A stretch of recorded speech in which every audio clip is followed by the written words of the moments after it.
What should you do when you feel like no one respects you?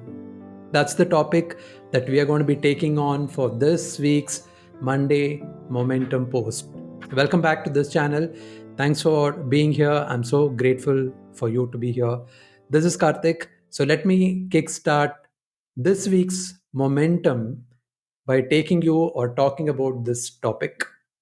What do you actually do when you constantly feel that no one respects you, that you feel like everyone is there to hurt you? So I just some few points that I have noted down to share with you here, starting with the first one, as we always talk about inside our community, which is the step of awareness. The first step for any change to happen, we talk about that, which is self-awareness. So even in this situation, it's not about jumping down the throat of someone else and blaming others.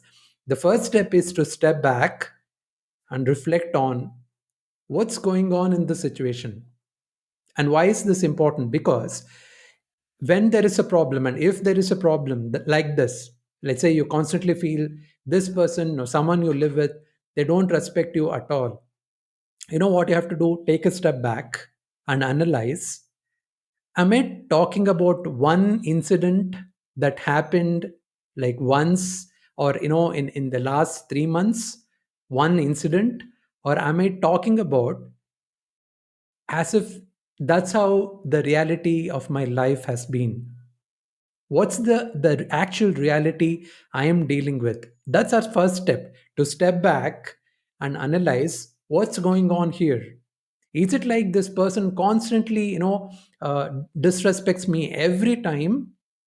Is it like everyone else in my life constantly disrespects me, or is it just one off incident? That's something we have to do. You know why? Because we are so natural at focusing on the negativity. It's the negativity bias that we say, that we are so good at focusing and zooming in on the bad part or the negative part or the things that do not serve us. We tend to believe that, hey, you know what, this small problem, it's a big problem. We blow it up in our mind, we blow it out of proportion, and worse, we think that this is the reality in every area of my life. We tend to miss out on the beautiful moments and the grateful things that we truly are blessed with, and only tend to zoom in on that part which is not serving us. So I hope you got your first step. The step one is to step back and analyze what's going on here. All right. So that's first step one. And the step two is to for you to have a little bit more courage. And we know that inside our community we talk about courage as not going and getting into the lion's den or the lion's cage, or not holding a bull by its horn. We don't talk about that kind of thing. Courage is to just express yourself. And if you want some high performance stuff, express yourself in a way that doesn't hurt the other person and doesn't hurt you as well. So that's a different level of thought process for you there. Yeah. So express yourself and go have a conversation with someone whom you feel is constantly disrespecting you or hurting you. Just go and have that conversation. You know why that's important? I want you to know this, that hurt people. Let me say that again. People who are hurt internally, they tend to keep hurting other people unknowingly. So maybe the other person is going through some hurt, therefore that's kind of a pattern that you see in them. So this is the opportunity for you to have a courageous conversation, have a compassionate conversation with them, and ask them to reflect on this, and also you help them with the process. And a lot of times you might figure out that they never meant that. They never meant to disrespect you. They were dealing with their stuff. They were dealing with their life. And just that you happen to cross paths at that moment, and they tend to, show that anger against you. I'm pretty sure you know what I'm saying here, isn't it? So the second step for you to have a heartful conversation with them, so that you can help them deal with whatever they might also be going through. All right.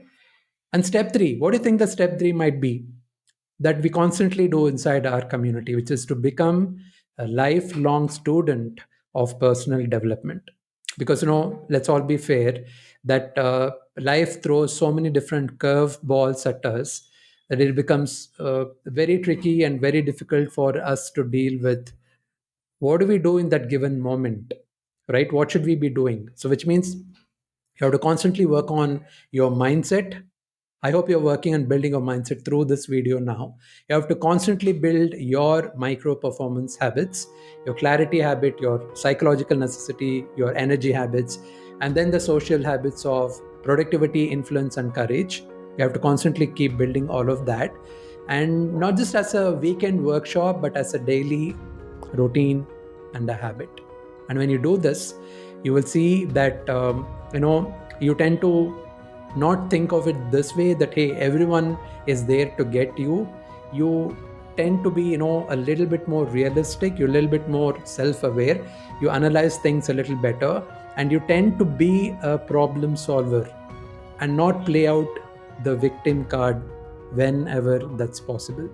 So if you're inside our community and if you're not yet showing up inside our weekly inner circle calls, maybe this is a reminder for you to show up there, be there consistently so that you become this constant, the lifelong student of your habits and your mindset, because that's the only way we can shine and grow in this world that's trying to pull you into a lot of different directions every single minute. And if you're not yet part of a community, I hope one day you will make a decision to be in that space that is truly magical, where you work on yourself, where you contribute for others' success as well, and live a more happy and fulfilled life. Thank you so much for watching this.